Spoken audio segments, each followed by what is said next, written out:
Durante la cena, mi padre me preguntó, ¿te alcanza la mesada? Le respondí que nunca la había recibido. Aquella noche, mi madre la guardó y él no tenía ni idea. Me llamo Logan, tengo 19 años y acabo de comenzar mis estudios de medicina en la ciudad de Nueva York. Soy originario de Texas. Mis padres viven en Dallas, donde mi padre trabaja como cirujano en un hospital universitario y mi madre se encarga del hogar. Después de terminar la secundaria, me mudé a Nueva York hace 4 meses para vivir solo.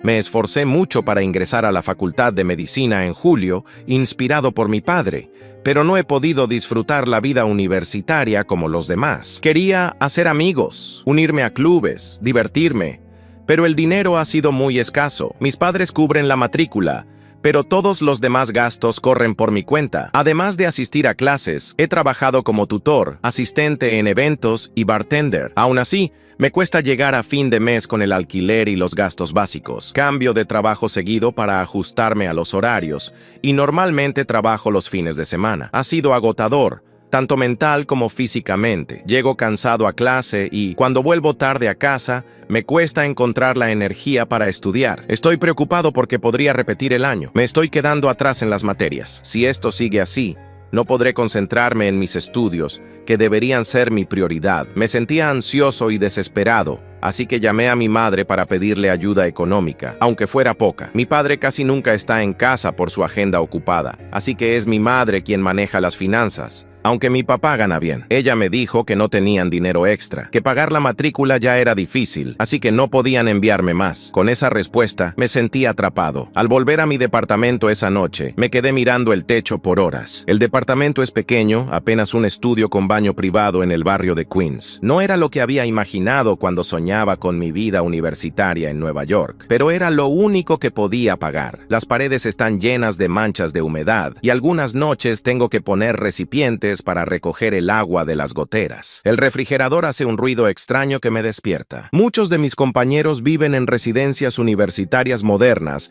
o en apartamentos compartidos en mejores zonas. Me habían invitado varias veces a fiestas de inicio de año, pero siempre tenía que rechazar porque coincidían con mis turnos de trabajo. A veces, inventaba excusas para no admitir la verdad, que no tenía dinero ni siquiera para comprar unas cervezas para compartir. La realidad de mi situación contrastaba brutalmente con mis expectativas. Mientras crecía en Dallas, mi padre siempre hablaba de lo importante que era la educación médica. Me contaba historias de sus años universitarios, de cómo había sido la mejor época de su vida, cómo había conocido a mi madre en una fiesta de fraternidad, cómo había hecho amistades que aún conserva, cómo había aprendido tanto de sus profesores como de sus compañeros. La universidad te forma como persona, Logan, me decía. Es donde te encuentras a ti mismo, donde defines quién vas a ser. Pero ahora me preguntaba, ¿cómo podría encontrarme a mí mismo si apenas tenía tiempo para dormir? Mi rutina diaria era agotadora. Me levantaba a las 5:30 de la mañana para estudiar 2 horas antes de mi primera clase de anatomía. A las 8:00, después de 4 horas de clases intensas, corría a dar tutorías a estudiantes de secundaria por 2 horas más. Luego volvía a la universidad para las clases de la tarde, que terminaban a las 18:00, 3 días a la semana. Después de clase, trabajaba como asistente en el laboratorio de biología hasta las 21:00, organizando materiales y limpiando equipos, los jueves y viernes. Todos los fines de semana trabajaba como bartender en un bar cerca de Times Square, regresando a casa cerca de las 13:00 de la madrugada. Había días en los que ni siquiera tenía tiempo para comer. Mi almuerzo consistía en barras energéticas que guardaba en la mochila, y mi cena era lo que podía encontrar en oferta en el supermercado 24 horas cerca de casa. A veces, cuando la propina era buena, me daba el lujo de comprar una hamburguesa en un local de comida rápida que quedaba de camino. El dinero nunca había sido un problema. No éramos millonarios, pero vivíamos cómodamente en un barrio residencial de Dallas. Mi padre trabajaba muchas horas,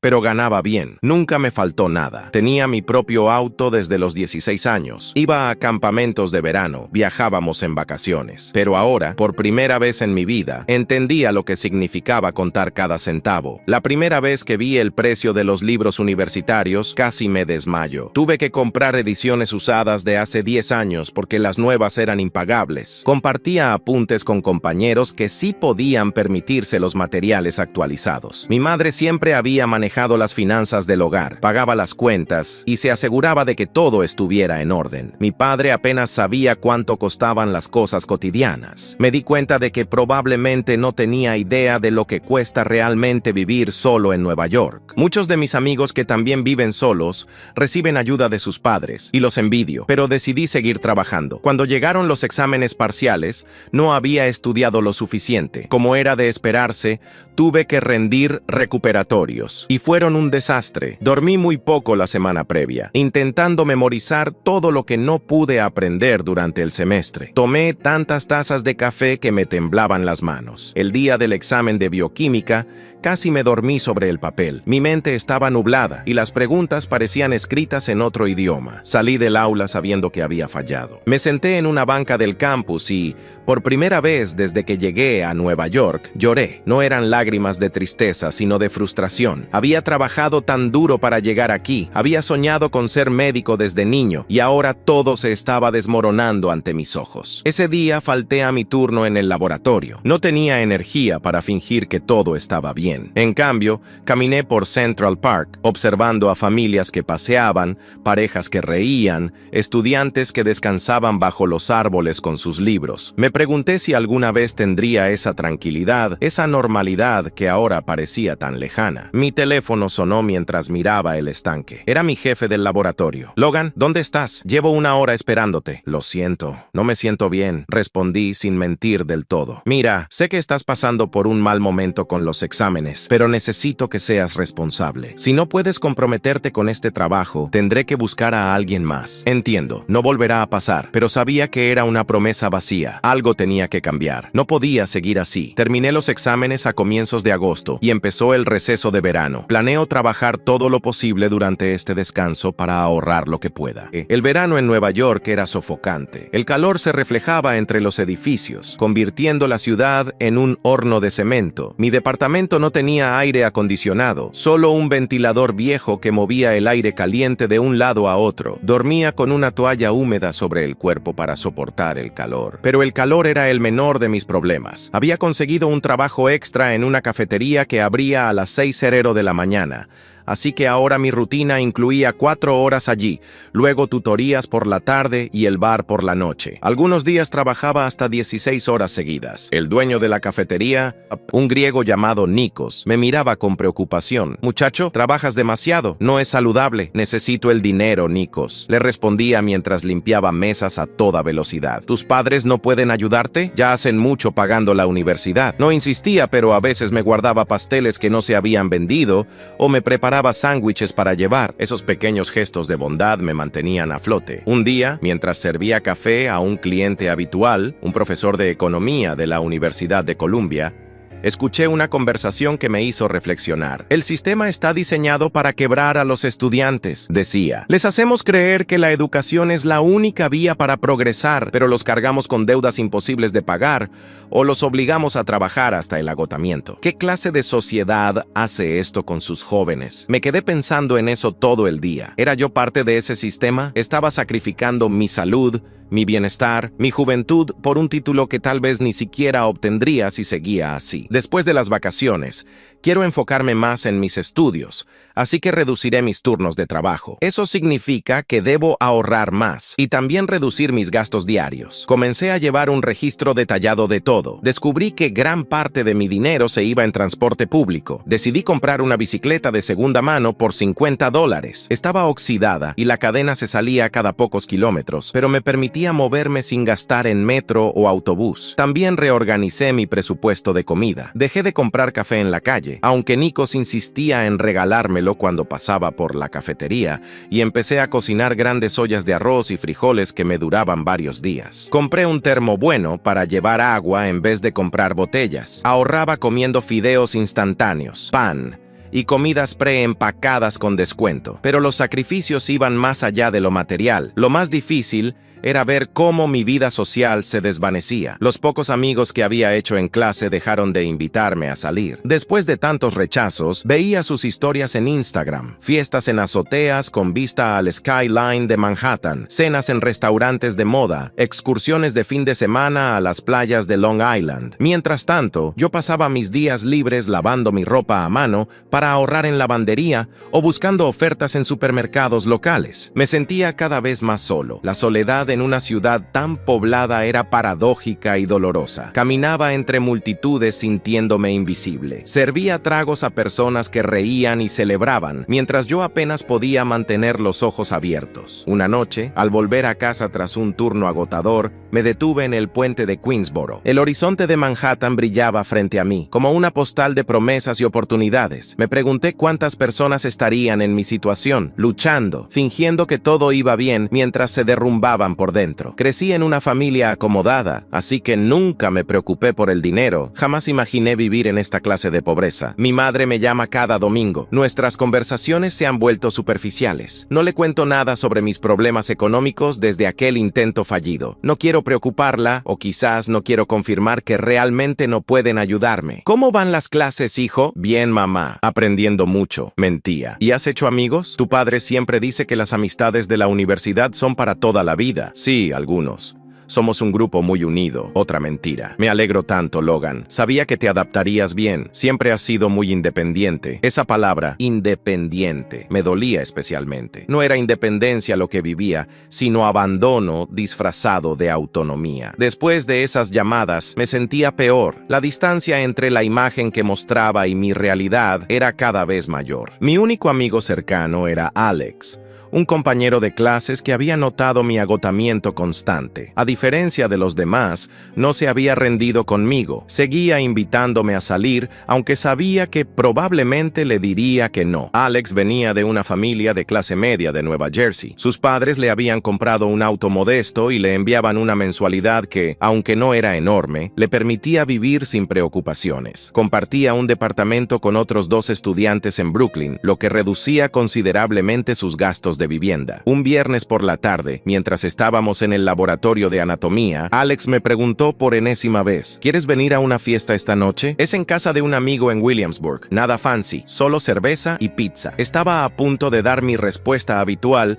cuando me di cuenta de que, por primera vez en semanas, no tenía que trabajar esa noche. El bartender principal del bar había pedido hacer horas extra, así que me habían dado libre. Bueno, creo que hoy sí puedo, respondí, sorprendido de mis propias palabras. La cara de Alex se iluminó. Al fin, ya pensaba que eras un extraterrestre o algo así. La fiesta fue en un apartamento pequeño pero acogedor. Había unas 20 personas, la mayoría estudiantes de medicina, y algunos de otras facultades. Al principio me sentí incómodo, fuera de lugar. Hacía tanto que no socializaba, que había olvidado cómo comportarme en esas situaciones. Pero después de una cerveza, la única que me permitiría esa noche, considerando mi presupuesto, comencé a relajarme. Hablé con una chica llamada Sofía, que estudiaba neurología y compartía mi fascinación por el cerebro humano. Reímos con anécdotas sobre profesores excéntricos. Por unas horas me sentí normal, parte de algo. Cuando la fiesta terminó, Alex se ofreció a llevarme a casa. «Puedo tomar el metro», dije, calculando mentalmente el costo del pasaje. «Ni hablar, es tarde y no es seguro. Además, tengo el auto de mi papá este fin de semana». Durante el trayecto,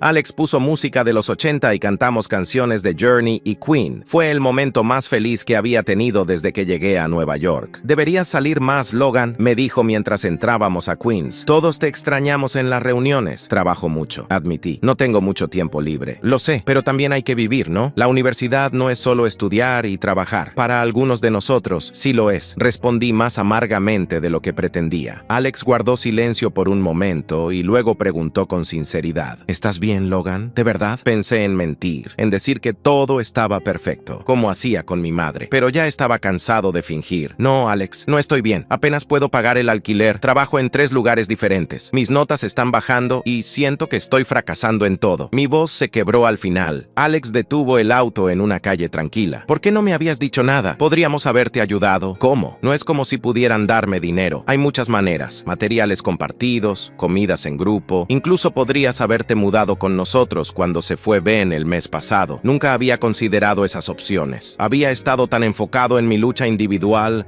que no había contemplado soluciones colectivas. Además, continuó Alex, hay becas y ayudas para estudiantes en tu situación. ¿Has investigado? No, la verdad, apenas tengo tiempo para respirar, mucho menos para investigar ayudas financieras. Te ayudaré a buscar información, ofreció. Y mientras tanto, ven a cenar a casa cuando puedas. Shannon siempre cocina. Shannon era una de sus compañeras de departamento, estudiante de gastronomía que usaba a sus amigos como conejillos de indias para sus experimentos culinarios. Por primera vez en meses, sentí una pequeña chispa de esperanza. No era mucho, pero era algo. Mis amigos me invitaban seguido, pero yo siempre tenía que rechazar porque no tenía ni el tiempo ni el dinero. Yo manejo.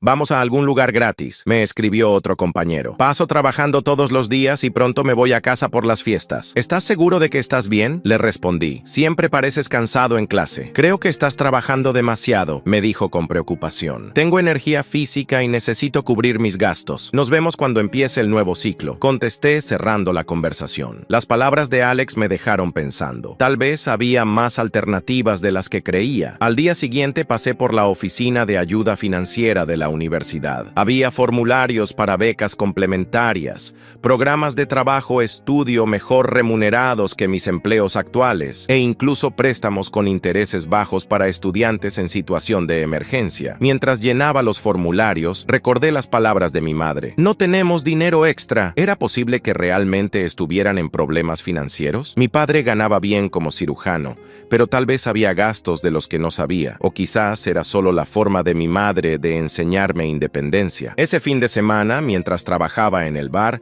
empecé a observar más los rostros de los clientes. Muchos eran jóvenes profesionales, probablemente en sus primeros trabajos. Algunos parecían agotados, con ojeras y hombros caídos, bebiendo para olvidar la semana. Otros celebraban algún logro, riendo fuerte y pidiendo rondas para todos. Me pregunté si habrían pasado por lo mismo que yo: desmayarse por agotamiento, contar monedas para el metro, sentir un nudo en el estómago al revisar el saldo bancario. El martes siguiente recibí una notificación de la universidad. Me habían otorgado una beca parcial para estudiantes con dificultades económicas. No era mucho, solo $500 al mes, pero para mí era una fortuna. Significaba que podía dejar uno de mis trabajos, probablemente el de la cafetería, y tener unas horas más para estudiar y descansar. Esa noche llamé a mi madre para contarle la noticia. «Qué bueno, hijo. Sabía que encontrarías la manera», dijo, como si siempre hubiera sido parte del plan que yo luchara así. «Mamá, ¿realmente no pueden ayudarme con algo más? No estoy pidiendo mucho, solo lo suficiente para no tener que trabajar en 3 lugares». Hubo un largo silencio antes de que respondiera. «Logan, tu padre no sabe que estás pasando por esto. Él cree que te enviamos una mensualidad». Sus palabras me cayeron como un balde de agua fría. ¿Qué? Pero tú me dijiste que no tenían dinero extra. Es complicado. Explícame entonces,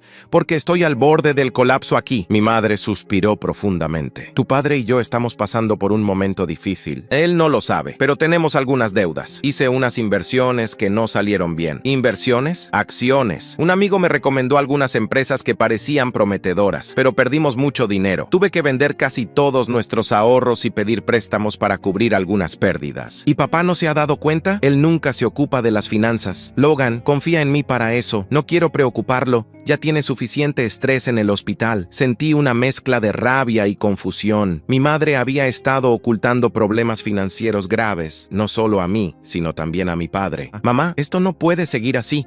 Tenemos que hablar con papá. Por favor, no lo hagas. Estoy trabajando en solucionarlo. He vendido algunas joyas y estoy ahorrando en otros gastos. Esto no es justo para ninguno de nosotros. No es la forma de manejar los problemas familiares. La llamada terminó sin resolución. Me quedé mirando el teléfono, sintiendo que conocía cada vez menos a mi propia familia. Después, fui a mi turno en el bar, pero poco después ocurrió algo inesperado. Me desmayé durante el servicio. Era un viernes muy agitado. El bar estaba lleno. Mientras cargaba unas bebidas, me me sentí mareado. No recuerdo mucho después de eso. Cuando desperté, estaba en el hospital. El médico me dijo que me había desmayado por agotamiento y desnutrición. Me administraron 4 bolsas de suero y me dieron el alta ese mismo día. El residente que me atendió era joven, probablemente solo unos años mayor que yo. Me miró con una mezcla de preocupación profesional y empatía personal. Estudiante de medicina, ¿verdad? ¿Cómo lo supo? Reconozco las señales. Ojeras permanentes, múltiples trabajos, dieta a base de ramen. Yo estuve ahí hace no mucho. Me dio algunas recomendaciones nutricionales y me recetó vitaminas. Pero antes de darme el alta, se sentó junto a mi cama. Mira, sé que no es mi lugar decirte esto, pero la medicina es una carrera larga. Si te quemas en el primer año, no llegarás al final y te necesitamos. Necesitamos médicos que entiendan lo que es luchar, que tengan empatía real, no solo aprendida en libros. Sus palabras me conmovieron profundamente. Era la primera vez que alguien reconocía mi lucha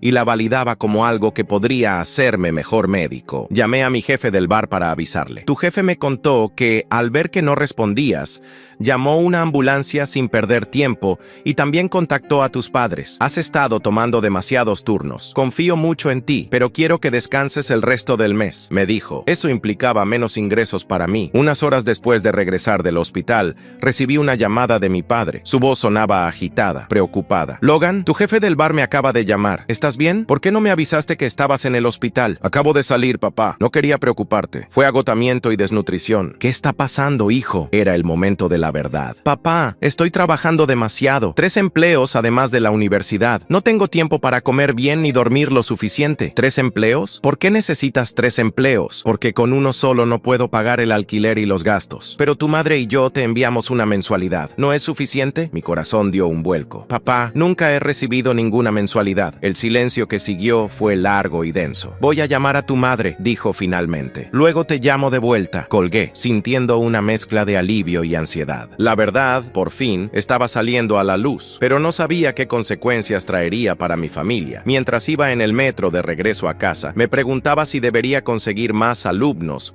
para dar clases particulares. Me sentía perdido. Se suponía que trabajaría en el bar al día siguiente, pero ahora tenía el día libre. Decidí quedarme en la cama y descansar. El agotamiento me golpeó como una ola. Cuando llegué a mi apartamento, mi cuerpo, finalmente liberado de la adrenalina que lo había mantenido funcionando durante meses, se rindió por completo. Dormí casi 14 horas seguidas. No sabía qué pensar. ¿Estaría enojado conmigo por haber revelado el secreto de mi madre o preocupado por mi salud? La idea de verlo me ponía nervioso, pero al mismo tiempo me daba un extraño sentido de alivio. Ya no estaría solo en esto. Revisando mi celular, vi un mensaje de mi amigo que había llegado mientras estaba inconsciente. Le respondí y le conté lo que había pasado. Al enterarse de todo, decidió venir a visitarme. Trajo víveres y cocinó espaguetis para mí. Alex llegó con varias bolsas del supermercado. No solo traía ingredientes para los espaguetis, también frutas, verduras, leche, huevos, pan y otros alimentos básicos que hacía tiempo no veía en mi refrigerador. No tenías que hacer esto, dije, entre avergonzado y agradecido. Claro que sí, para eso están los amigos. Mientras Alex cocinaba,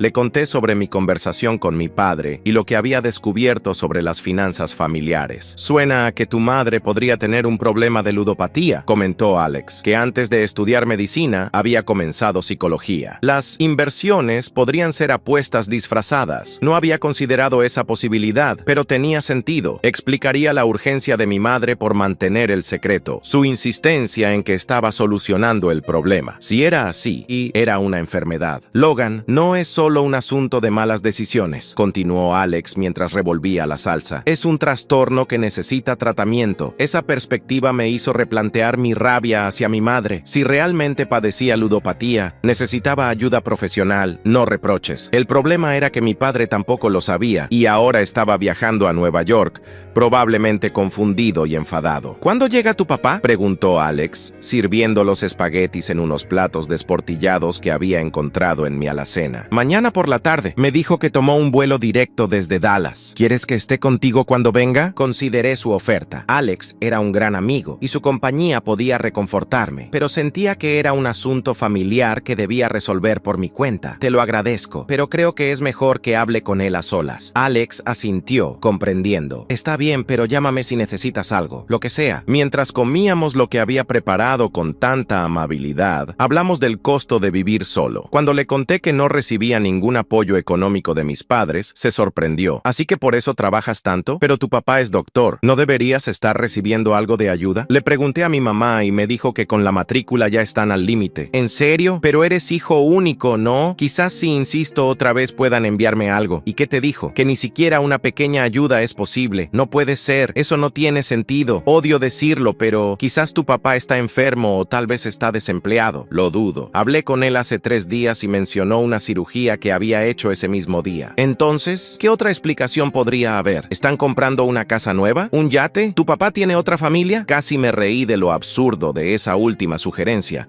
pero me detuve. La verdad es que no sabía qué estaba pasando. Hacía meses que no veía a mis padres en persona, y las llamadas eran breves y superficiales. Mi padre trabajaba tanto que apenas estaba en casa cuando llamaba. Y mi madre, bueno, ahora sabía que me había estado mintiendo. No lo sé, Alex, pero lo averiguaré mañana. Después de que Alex se fue, me quedé pensando en todas las posibilidades. El agotamiento y la reciente crisis de salud habían agudizado mis emociones. Me sentía traicionado, confundido, pero también preocupado por mis padres. ¿Qué tan mal estarían realmente las cosas en casa? Pasé la noche inquieto, despertándome cada pocas horas con un nuevo pensamiento o preocupación. Cuando finalmente amaneció, me levanté y limpié mi pequeño apartamento lo mejor que pude. Era ridículo preocuparme por la impresión que mi padre tendría del lugar considerando la situación, pero no podía evitarlo. A las 2:00 p.m. recibí un mensaje de mi padre. Acabo de aterrizar. Mandé un taxi a tu dirección. Llego en aproximadamente 45 minutos. Los siguientes 45 minutos fueron quizás los más largos de mi vida. Me paseé de un lado a otro del apartamento, revisando que todo estuviera en orden, aunque no había mucho que ordenar. Mis posesiones se reducían a lo esencial: algo de ropa, libros de medicina, una laptop vieja y algunos utensilios de cocina básicos. Finalmente sonó el timbre. Respiré profundo y abrí la puerta. Mi padre estaba allí con una pequeña maleta de viaje. Se veía más viejo de lo que recordaba,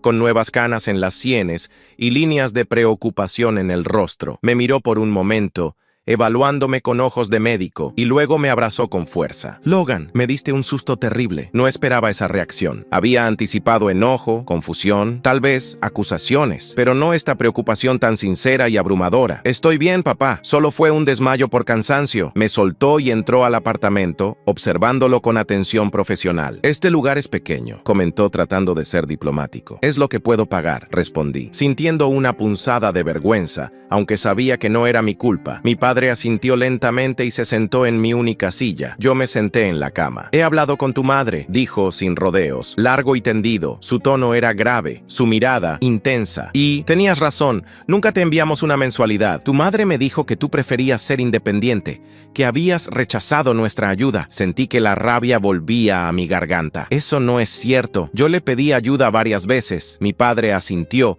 como si ya esperara esa respuesta. Lo sé, revisé nuestras cuentas bancarias, algo que debí haber hecho hace tiempo. Encontré irregularidades. ¿Qué tipo? Retiros grandes, transferencias a cuentas que no reconozco, préstamos que no sabía que existían. Mamá mencionó inversiones que salieron mal. Mi padre soltó una risa amarga. No eran inversiones, Logan, eran apuestas. Sentí un nudo en el estómago. Alex tenía razón. Mi madre sufría de ludopatía. ¿Qué tan mal está la situación? Mi padre se pasó una mano por el rostro, un gesto que recordaba de mi infancia. Lo hacía cuando estaba verdaderamente preocupado o estresado. Bastante mal. La casa está hipotecada de nuevo, a pesar de que ya la habíamos pagado. Hay varios préstamos personales a su nombre. Las tarjetas están al límite. Y tu matrícula la he estado pagando yo directamente. Al menos eso está asegurado. Sentí un pequeño alivio. Mi educación no estaba en riesgo. ¿Qué vamos a hacer? Primero vamos a resolver tu situación. No más trabajos múltiples. No más pasar hambre. Te abriré una cuenta y te transferiré una mensualidad real, suficiente para que vivas decentemente y te concentres en tus estudios. ¿Y las deudas? De eso me encargaré yo. Y tu madre va a recibir ayuda profesional. Esta vez no es negociable. Asentí, agradecido por su firmeza y claridad. Y ahora, continuó, vamos a buscar un lugar mejor para que vivas. Este apartamento no es adecuado para nadie, mucho menos para un estudiante de medicina. No es tan malo, protesté débilmente. Logan, tienes moho en las paredes y puedo oír ratas en los rincones. No es saludable. No podía discutir eso. El apartamento era barato por una razón. El contrato de alquiler lo resolveremos. Si hace falta, pagaré la penalización por cancelación. La determinación de mi padre me dio una seguridad que no había sentido en meses, pero aún quedaba un tema pendiente. ¿Estás enojado con mamá?, suspiró profundamente. Estoy decepcionado,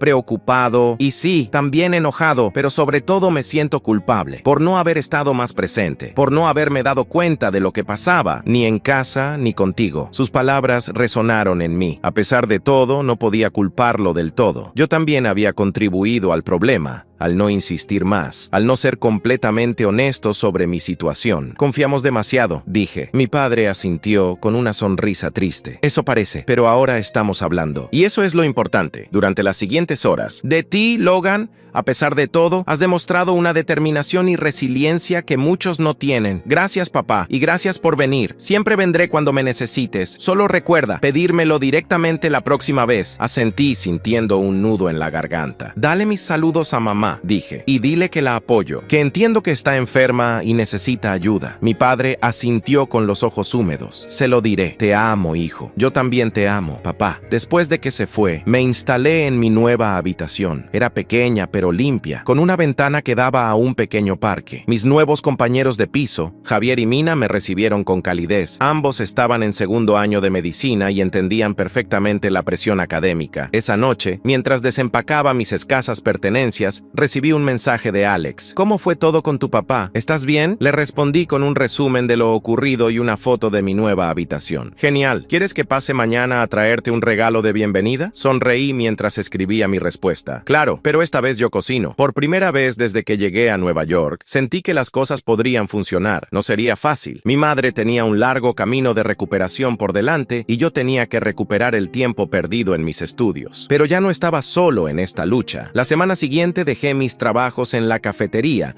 y como asistente de laboratorio mantuve solo el trabajo de tutor, que era mejor pagado y menos exigente físicamente. Con la mensualidad que mi padre había empezado a enviarme, podía cubrir mis gastos básicos sin problema. También me reuní con un consejero académico para elaborar un plan de recuperación. Tendría que tomar algunas clases adicionales y estudiar más intensamente, pero era posible ponerme al día sin repetir el año. Un mes después de la visita de mi padre, recibí una llamada de mi madre. Su voz sonaba diferente, más clara y centrada. Logan, estoy en un programa de recuperación, me dijo sin preámbulos. Voy a reuniones diarias y tengo un terapeuta especializado. Me alegro mucho, mamá. ¿Cómo te sientes? Como si hubiera despertado de una pesadilla muy larga. Estoy avergonzada y arrepentida por lo que te hice pasar. No tienes que disculparte conmigo. Mamá, entiendo que estabas enferma. Aún así, te debo una disculpa. Te puse en peligro con mis mentiras y mi adicción. No merecías eso. Conversamos por una hora con una honestidad que no habíamos tenido en años. Me contó cómo había comenzado su problema con el juego. Primero como un pasatiempo inocente, que se convirtió gradualmente en una obsesión incontrolable. Cómo la vergüenza y el miedo la llevaron a mentir cada vez más, creando una telaraña de engaños que finalmente la atrapó. Tu padre ha sido increíblemente comprensivo, me dijo. Está reorganizando nuestras finanzas, pagando deudas y aún así encuentra tiempo para acompañarme a terapia 2 veces por semana. Papá es un buen hombre, el mejor, y tú eres igual que él. Logan, tienes su fortaleza y su compasión. Esas palabras significaron mucho para mí. Siempre había admirado a mi padre, y saber que mi madre veía en mí algunas de sus cualidades me llenaba de orgullo. Con el paso de las semanas, mi vida comenzó a transformarse. Ya no llegaba exhausto a clases. Podía concentrarme en las lecciones y participar en discusiones. Empecé a formar parte de un grupo de estudio con Alex y otros compañeros, lo que no solo me ayudó académicamente, sino que también fortaleció mis relaciones sociales. Mi nuevo apartamento compartido resultó ser mucho mejor de lo que esperaba. Javier era un excelente cocinero y nos turnábamos para preparar comidas. Mina organizaba noches de cine los viernes y pronto se convirtió en una tradición sagrada. Veíamos desde clásicos del cine hasta las últimas películas de superhéroes, comentando y riendo juntos. Un día, Mientras estudiábamos en la biblioteca, Alex me preguntó, ¿has pensado en lo que vas a hacer durante el receso de invierno? Supongo que iré a Dallas a ver a mis padres. ¿Por qué no los invitas a venir? Podrían quedarse en un hotel cerca y conocer la ciudad. Tal vez sería bueno para tu madre tener un cambio de ambiente. La idea me pareció brillante. Llamé a mi padre esa misma noche y le propuse el plan. Después de consultar con el terapeuta de mi madre, quien pensó que sería beneficioso para su recuperación, aceptaron venir a Nueva York para las fiestas. El reencuentro fue emotivo pero reconfortante. Mi madre se veía mejor, más saludable y serena. Mi padre parecía haber recuperado parte de su jovialidad perdida. Los llevé a conocer mi nuevo apartamento, a mis compañeros y a Alex, quien se había convertido en un pilar fundamental de mi vida en Nueva York. Una noche, mientras cenábamos en un pequeño restaurante en el Village, mi padre sacó un tema que había estado rondando en mi mente. Logan, he estado pensando, ¿has considerado la posibilidad de hacer una especialidad en psiquiatría? Me sorprendió la pregunta. Siempre había asumido que seguiría sus pasos en la cirugía. No, realmente. ¿Por qué? Porque has demostrado una enorme capacidad para entender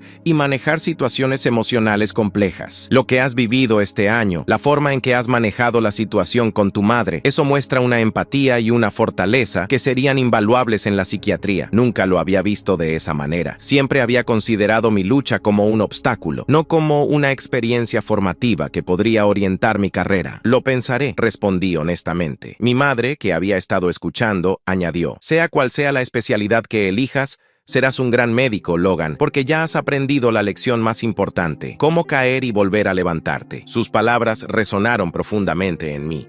A pesar de todo lo ocurrido, o tal vez gracias a ello, sentía que estaba en el camino correcto. Había descubierto una resistencia en mí que no sabía que tenía. Había formado amistades genuinas y había aprendido a pedir ayuda cuando la necesitaba. La vida en Nueva York seguía siendo desafiante. La facultad de medicina no se había vuelto más fácil y aún había momentos en los que me sentía abrumado por la carga académica. Pero ya no estaba solo en esta lucha. Tenía a mis padres, que ahora estaban verdaderamente presentes en mi vida. Tenía a Alex y a mis nuevos amigos. Y, sobre todo, tenía una nueva perspectiva sobre lo que significaba realmente ser fuerte e independiente. Cuando terminó el receso de invierno y mis padres regresaron a Dallas, sentí una mezcla de tristeza y optimismo. Sabía que el camino hacia la recuperación completa de mi madre sería largo y que nuestra relación familiar seguiría necesitando trabajo y honestidad, pero también sabía que habíamos dado los primeros pasos en la dirección correcta. El nuevo semestre comenzó con desafíos renovados. Las clases eran más difíciles, los exámenes más complejos, pero esta vez estaba preparado. Mi horario incluía tiempo para estudiar, para descansar y para socializar. Ya no era el fantasma exhausto que apenas sobrevivía día a día. Una tarde, mientras estudiaba en la biblioteca, Alex me pasó una nota. ¿Recuerdas cuando nos conocimos? Pensé que eras un snob antisocial. Qué bueno que me equivoqué. Sonreí al leer sus palabras. Yo también me había equivocado en muchas cosas. Había confundido el sufrimiento con la fortaleza, el aislamiento con la independencia, la dignidad con la obstinación. Gracias por no rendirte conmigo, le respondí. Alex me guiñó un ojo y volvió a sus libros. En ese momento, recordé la cena con mi padre cuando todo empezó. Su pregunta inocente sobre mi mesada, mi respuesta honesta que desencadenó todo lo demás. A veces la verdad podía ser dolorosa, pero siempre era el primer paso hacia la sanación. Ahora, mientras me preparaba para otro día de clases en la Facultad de Medicina, sabía que mi camino no sería como el de mi padre ni como el de nadie más. Sería mi propio camino, con sus propios desafíos y recompensas. Y eso estaba bien. Al final, eso era lo que significaba realmente crecer. Encontrar tu propio camino, aprender de tus caídas y tener el coraje de pedir ayuda cuando la necesitas. Y tal vez, solo tal vez, esas lecciones me convertirían algún día en el tipo de médico que realmente podría marcar una diferencia en la vida de otros. Cada mañana al despertar en mi nueva habitación, con la luz del sol filtrándose por la ventana, me recordaba a mí mismo que había sobrevivido a uno de los periodos más difíciles de mi vida. Y si había podido superar eso, podía enfrentar cualquier cosa que viniera después. Como mi madre había dicho, había aprendido a caer y a levantarme, y esa quizás era la lección más valiosa de todas.